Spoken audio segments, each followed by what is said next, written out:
We are entering what was one of the most important bacteriological laboratories of the 1900s.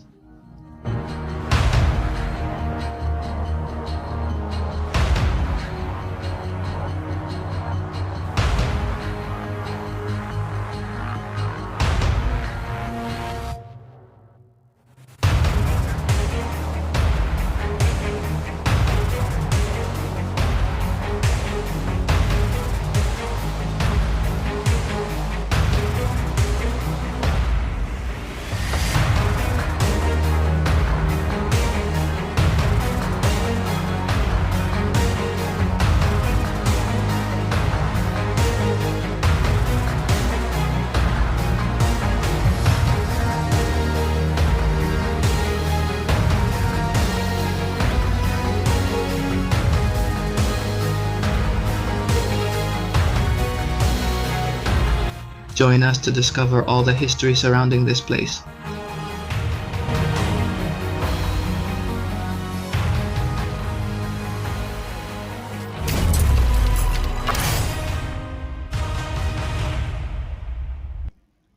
We entered through this part here, and we'll start the video from here. See, here we already have the first boxes of microscopes. Here we have a key. Let's see if it's possible to open it. Yes, it opens.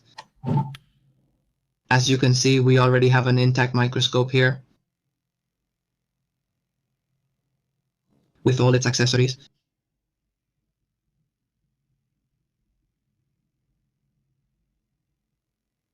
It's a kind of container. Yes, it's a completely empty container.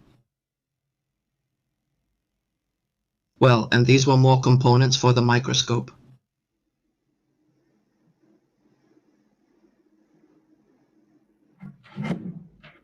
We close it again and let's see if we can open the rest of the microscope boxes with the same key.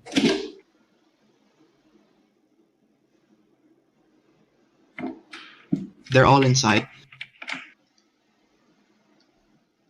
Here we have other microscopes. The place is pretty full of them. I'd say that's what's left the most. They probably also left so many microscopes here because when they closed, all these microscopes were already obsolete. Technology advances quickly, so these microscopes would become obsolete or be replaced by newer models in the new facilities. I'll use this chance to share some history about this institution. It was founded around 1900 to research and fight various outbreaks of typhoid fever that appeared throughout the country. Notice that this microscope has different accessories compared to the one we saw earlier. This appears to be a metal box. It's a small metal container, but we didn't find anything inside.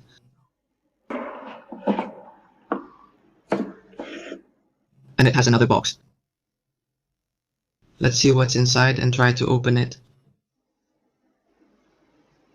I'll show you what's inside. Thank you for it. There are more accessories for the microscope.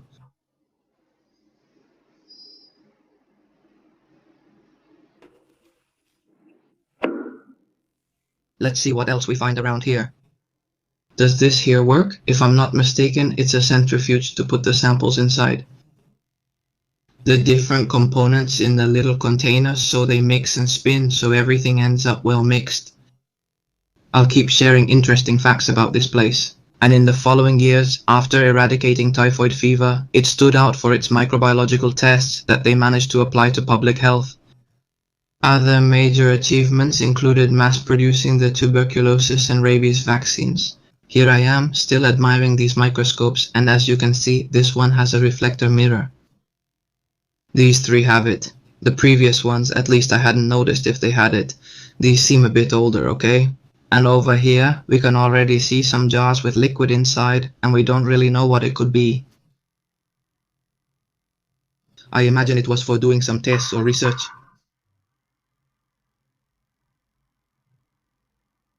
Here are more small jars. Those jars might be for vaccines, as we've discussed before. Okay, this part right here. We believe it was to do the tests inside, so that nothing would splash on their face if something went wrong, to be able to protect themselves better, so to speak. Okay? And are these the little glass slides they used in microscopes to trap the organisms or the samples to put them between the two pieces of glass? And here we have some glass syringes.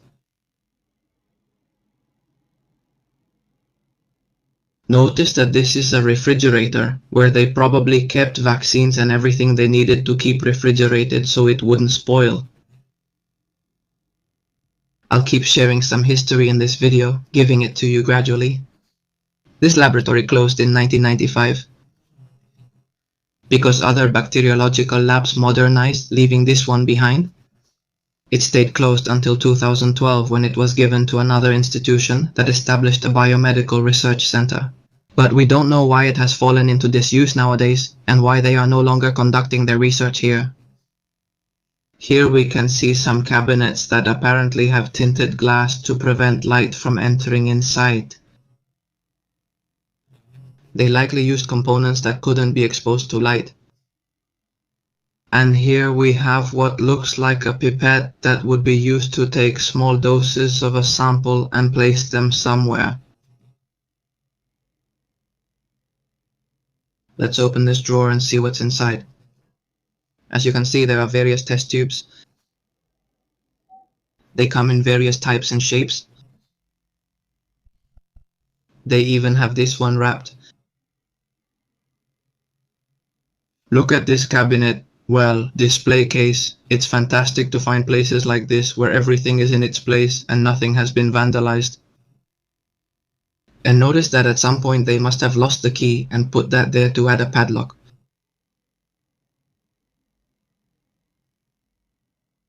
And a variety of things. Iodine tincture. More empty bottles.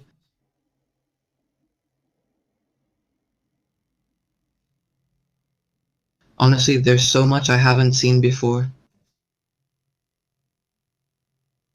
The whole place itself is pretty interesting, seeing how abandoned it is and looking at that machine.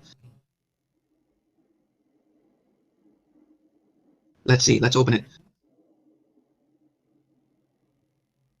Okay, it's another centrifuge but much bigger. Here they would put all the little tubes we've seen before to centrifuge them, so all the components mix well.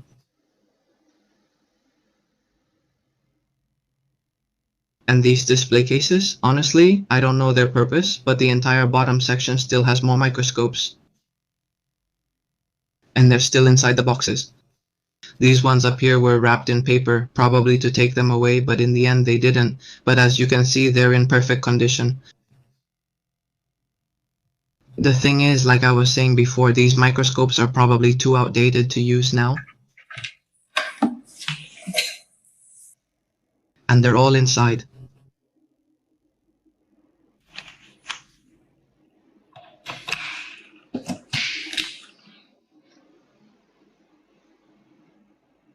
This one seems different, at least the key is.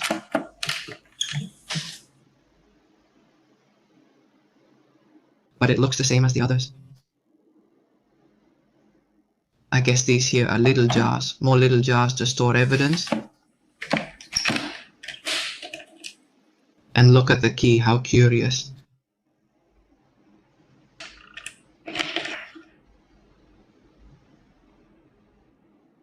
More microscopes and boxes.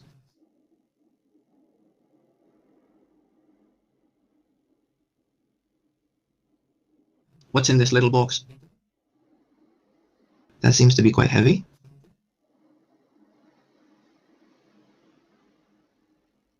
And are there some glass cylinders?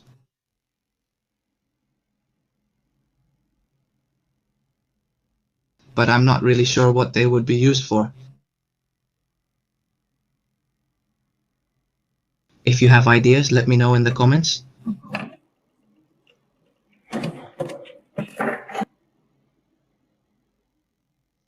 Here, it looks like this was an office and they've stored the typewriters they had here. They're beautiful, they have a lot of details. And they're like forged in iron, the whole structure. How beautiful. And they're still working. Right, they don't even get stuck, the keys. Must be really old. All the details they have for being a typewriter, they have so many details.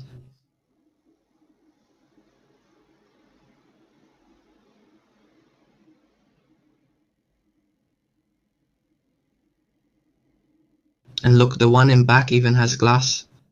The structure has a glass so you could see the inside with the amount of details they used to make them with in the old days.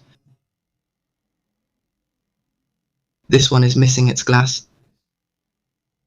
Look, we have old fans here too. And another typewriter.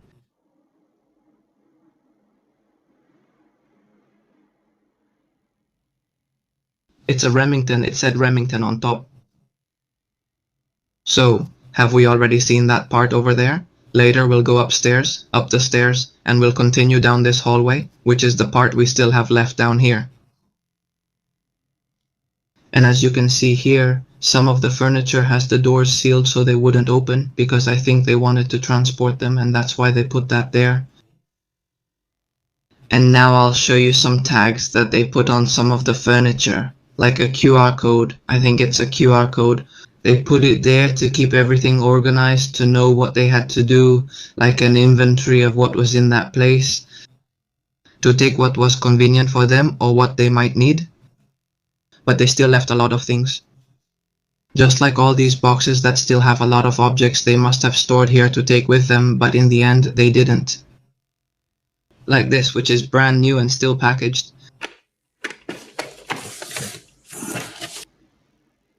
Here's another box that seems packed. Let's go to this room, where the damage is obvious. It's one of the few rooms where the humidity is really noticeable, since the rest of the structure is well preserved. And here you can see the different chairs they had throughout this center. There's a lot of humidity here too. And more microscopes. This room is quite run down. And a typewriter, but a more modern one. And I don't know what this is for, but it has some faucets. It has like a faucet to drain the liquid they might put inside. All this equipment is pretty unfamiliar to me. I imagine it's the same for many of you too.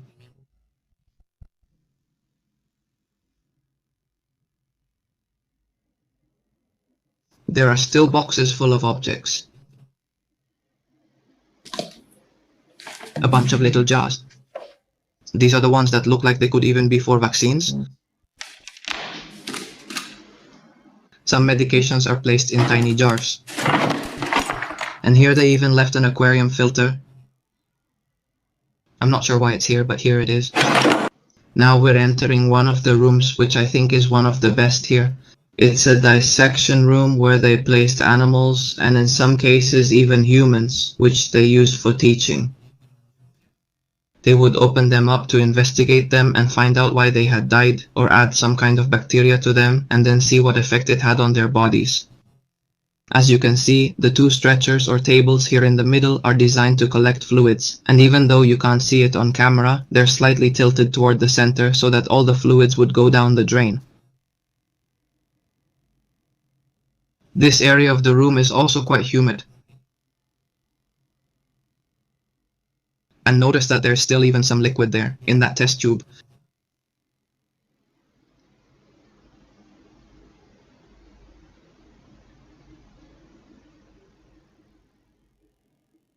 This is really rusted and stuck because you can see that water has been dripping down.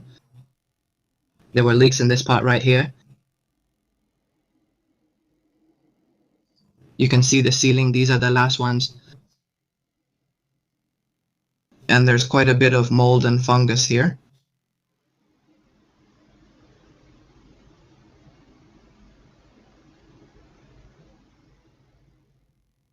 And look, here we find 3 more closets full of things as if they had left just yesterday. It's rewarding to enter places and see they've been respected and left untouched. And we try to do the same, always leaving things in the same place where we found them and with as much respect as we can.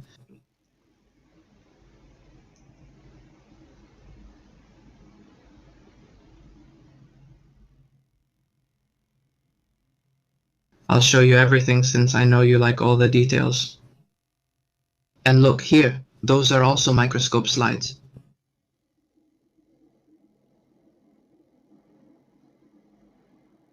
And here we have more. Even this one here has a sample. It has a sample of something to look at under the microscope.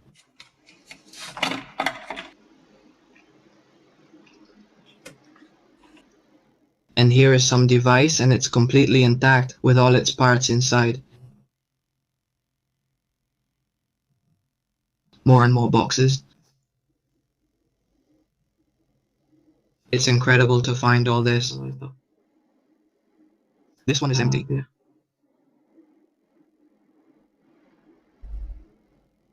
And back here we have 2 more full of stuff.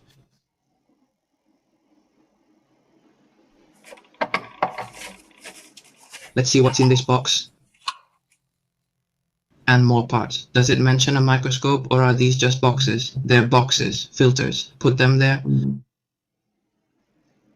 That looks like it's for the microscope, for the eye.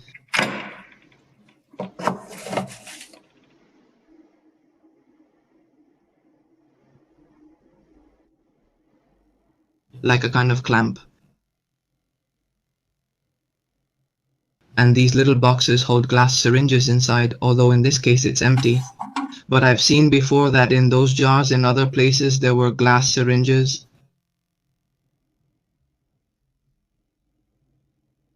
Here we have more jars. More things inside the box. And this, which I don't really know what it is, what? Oops, it came out, but well, we can try to put it back in its place. And look, how curious.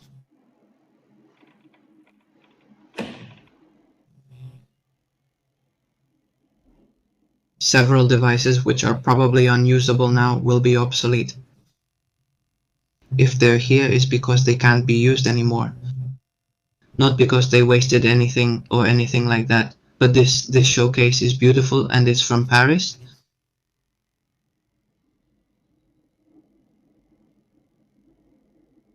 Do you see these? Even antique dealers could use them. For selling to antique dealers. Notice that we found slides and here it looks like it's some kind of molecule or microbe.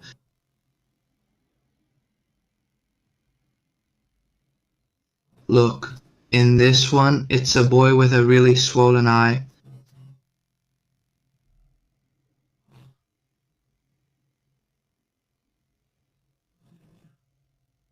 We're finally heading to the top, which has one of this place's most impressive wings. This place is pretty big.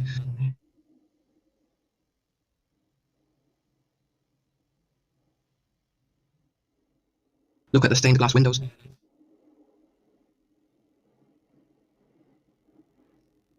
Here, the top part is much smaller than the bottom.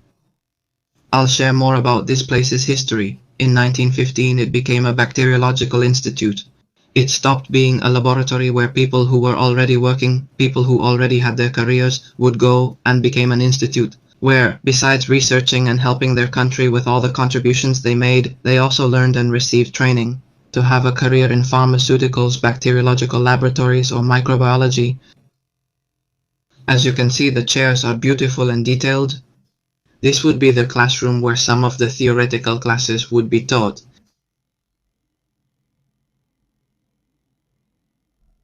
And here we have one of the lamps that has fallen. We have them. It doesn't appear to be vandalism, but rather the result of time, as we've seen no signs of vandalism anywhere in the area.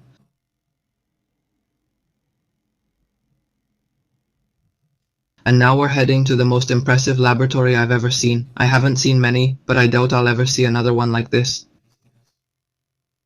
And look at everything we found in it. A bunch of microscopes on the tables, with all the microscope boxes on the left.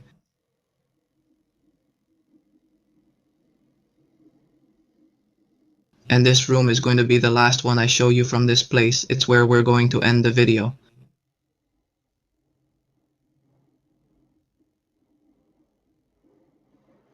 It's amazing to find places like this. Look, they have things like filters for the microscopes, and check this out. The special thing about this filter is that it lets you see through the window because it's facing the sun directly. And when we put the glass on, it lets us clearly see what's on the other side.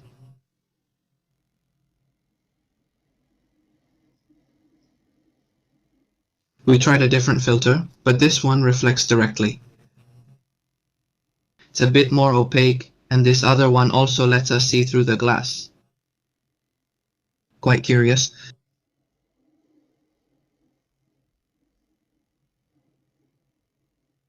Notice that these also had the stickers with the QR code. This one is different. It's the most modern microscope I've seen.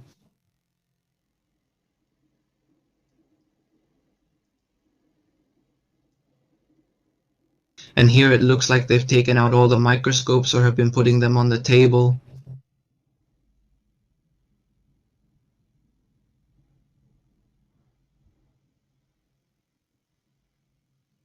Let's see what's here.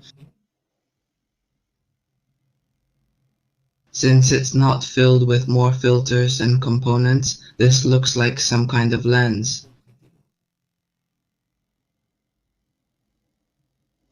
Although it's quite large for a microscope. Here are more things.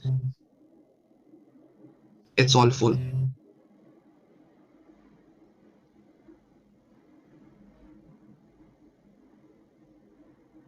And here they had a place to wash their hands, or, in case there was an accident, to quickly go and remove whatever had fallen on them. You can see how large the room is from here. And look at this microscope that has a paper here, which tells you the version of the microscope it is, and gives you some information about its features.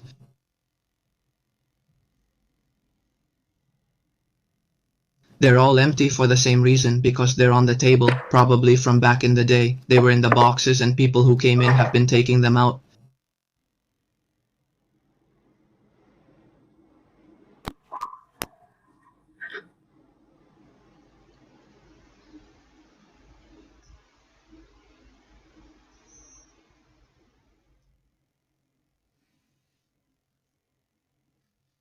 And let's go to the back to see these kinds of file cabinets we have here. Let's see if there's anything left inside, but there's nothing left.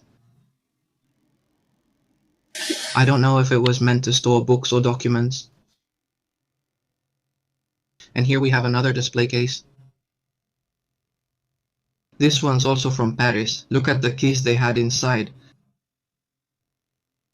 But this one is locked. It's the only one I've seen locked. The video is ending, so we'll stop here since I've shown you almost everything. I hope you enjoyed the place. If so, like it, and I'll see you at the next one.